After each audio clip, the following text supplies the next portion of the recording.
a lot of good things that can be said about these 2022 Pirates to date.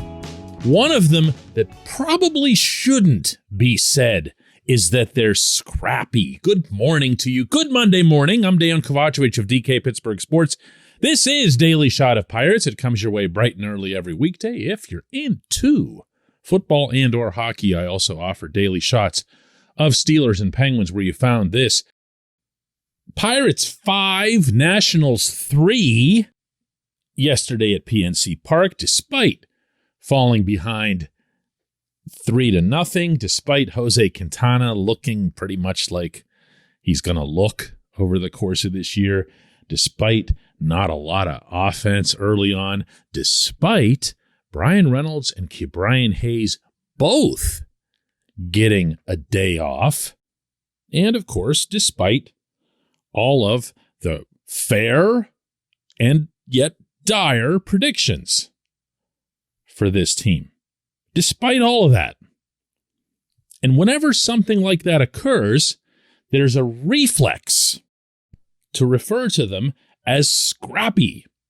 The last time scrappy was applied as an adjective toward the Pirates, and I'm really going to date myself with this reference, was in 1997 when the Pirates had that $9 million payroll and they had themselves the Kevin Polkovich types that would hit a home run off Curt Schilling, and you'd go, how did that happen? And it became known, thanks to Greg Brown, as the Freak Show, and everyone embraced it as such, even though, in reality, there was nothing freakish about 1997. That team finished a modest 79-83. The only reason it was in any kind of race was because the Astros were just as mediocre, and the Astros ended up taking the division on the last weekend. The other reason that it wasn't freakish is that all 5 starters, notably Jason Schmidt, Esteban Loaiza, Francisco Cordova, guys who ended up having pretty nice careers in the majors, never missed a start. Not one. Not one. I mean, if you want to call that the freakish part, go nuts. But the way they won wasn't freakish. They had reliable, steady starting pitching, and everything else that happened was just icing on the cake. Similarly, and definitely not to be getting ahead of things here, these Pirates are a much, much, much more modest 5-4. Only played 9 games. But to call them scrappy is kind of doing the same thing. It's possible that it's a denigrating term. It's saying, look, these guys stink. They have no talent. They got nothing going on. It's a bunch of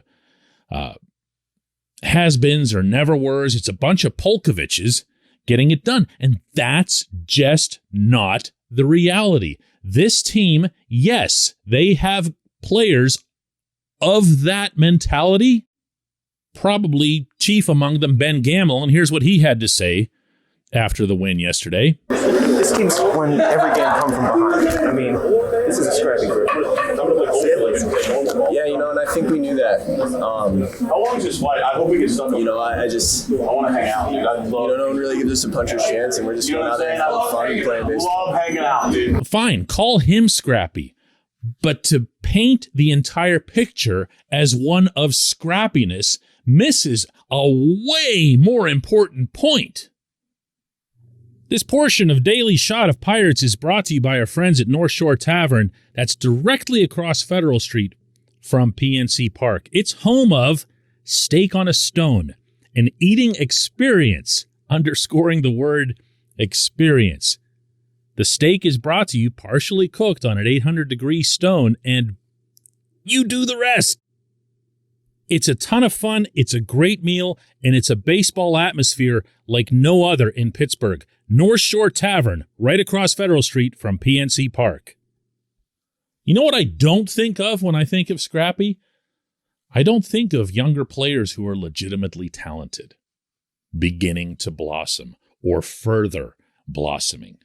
I definitely don't think of Ke'Bryan Hayes having 12 hits already and batting .400 and being unbelievable in the field as Scrappy. I think of that as a talented player. When I look at Reynolds continuing to hit as if there was no offseason from 2021 to 22, still stroking the ball to all fields, hitting for power, not Scrappy. Plays the game hard, eats grass, not Scrappy. It's diminishing a genuinely good player by including him in a Scrappy thing. I would say the same for Will Crowe, who's been this team's most pleasant surprise on the mound. Crowe he's 26, but he's new to the majors. And yet again, yesterday, maybe fittingly, being that he was facing Josh Bell in the Nationals, and he was, of course, the key component in that trade coming to Pittsburgh, he was terrific. He's been close to dominant in every outing that he's made so far. Not Scrappy. David Bednar goes out there, gets the save with the tying run in the batter's box. Not Scrappy. Although you can always leave a little room for a scrappiness qualification for a true Yinzer, and Bednar is really, really in that category. How about Michael Chavis? Chavis didn't come up through this system. Chavis isn't exactly a child. He's also 26 years old, as is Crowe, but he has very little service time, and all he's done so far is go 8 for 16 and make a stupendous play at third base. Here, too, like Gamble and a few of the other guys I mentioned, he plays really hard. He's got that fired-up mentality. If you saw that response he had when he got the triple the other night and he's motioning to the dugout all pumped up there on his knees still, that's a player that you want on your side. But he's also got talent. This was someone who, not all that long ago, was seen as a really prominent prospect in professional baseball. Diego Castillo just showed up. He is a product of the system, so to speak. I mean, he came in a trade from somebody else's system, but he came up to Pittsburgh from within. And all he's done is continue raking the way he did down in spring. And that was his relay from shallow left that ended up producing the pivotal out at the plate of yesterday's game with Roberto Perez tagging out Bell. I'm not done here yet either. I mean, I could bore you with running through the whole roster. Yeah, there are going to be some exceptions like there are on every team. Josh Van Meter's not part of this team's future. I mean, he had a hit yesterday and whatever. Jake Marisnik. Every team has these guys. But they haven't been the drivers of this 5-4 start. They just haven't. This hasn't been about the older guys, and it hasn't been about the overachievers who you'd put into the Scrappy category. It's been about a team that's actually added some talent, some younger talent. That's so much better and more significant than scrappiness. When we come back, just one question.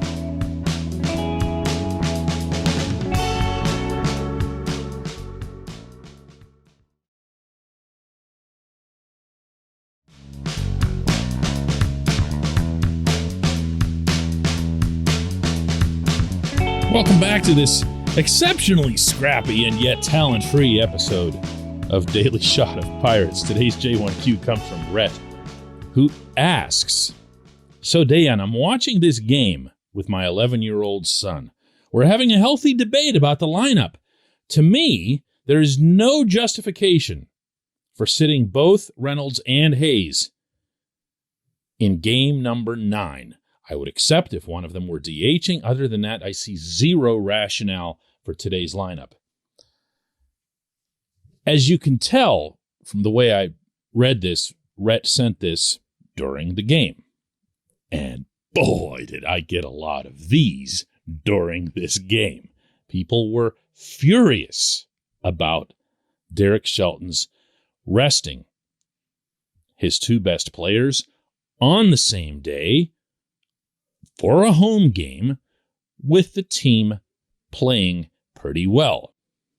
And I'm here to tell you that even though the Pirates, to their inestimable credit, came back and won this game, the people complaining about this are correct. I feel like I have to offer a ton of qualifiers within this, so I'll start there. 1, getting rest and keeping your best players fresh and healthy is a real thing. It's proven by science. It's proven by success rates. If you want to turn your nose up at quote unquote analytics or whatever, hey, it's your opinion, okay? But the fact is that it makes a difference. And the fact, not so much a fact, but also my opinion on a different show, is that on my daily shot of Penguins, I've been railing for about a month now that the Penguins should be making more of an effort to rest their best players. Sidney Crosby, Evgeny Malkin, Chris Letang, Tristan Jarry. Sit those guys before the playoffs. They're looking drop-dead tired, and it's not happening for a bunch of different reasons. And while I understand that this team doesn't need to be saving anybody for playoffs, I do understand that it benefits both the players and the team if they're given some time strategically placed. Now, why do I say that the fans complaining about this are correct? Well, here's where I can't divorce myself from my days when I would just buy a ticket and go to Three Rivers Stadium or the early days of PNC Park and just enjoy the games. If I'm buying a ticket, don't sit both of your best players in front of me. I'm sorry if that feels myopic or selfish or whatever else here. Don't sit both of your best players in front of me. Do it today in Milwaukee. Do it later this week in Chicago. Don't do it in front of me. If I'm one of, what possibly could have been the number inside PNC Park yesterday, it didn't appear to be even 3,000 or 4,000. It doesn't matter. If it's 300 or 400, don't do that in front of me. Now, that aside, don't do them both at the same time. Come on, man. There's no need for that. One sits today, another sits tomorrow or yesterday. But sitting them both at the same time, don't tell me that there were matchups involved or anything of the kind. Here's what Shelton actually said after the game when his lineup decision was brought up. Yeah, I mean, I think we've said throughout the month of April we're going to play our group. We have 14 position players, and it just happened that today was the day we thought was best for both of them. And the guys came through. Van Meter with a big hit, got his first big hit. Marisnik played really well in center field. He got a jump on one ball that, even up in the dugout, we were like, whoa, that's a pretty good jump. And we've said we're going to play our group, and we did. And to be able to get a victory with both those guys on the bench was really important. Yeah, in a vacuum, that's an acceptable answer. But that vacuum does not need to include doing it in a home game, and it definitely doesn't need to include doing it with both players. It was a rotten move by Shelton, and I dare say he's pretty fortunate, at least in terms of backlash, that the ball club pulled it out for him. I appreciate the question. I appreciate everyone listening to Daily Shot of Pirates. I'm flying up to Milwaukee a little bit later this morning. I'll be covering all 3 games up there against the Brewers.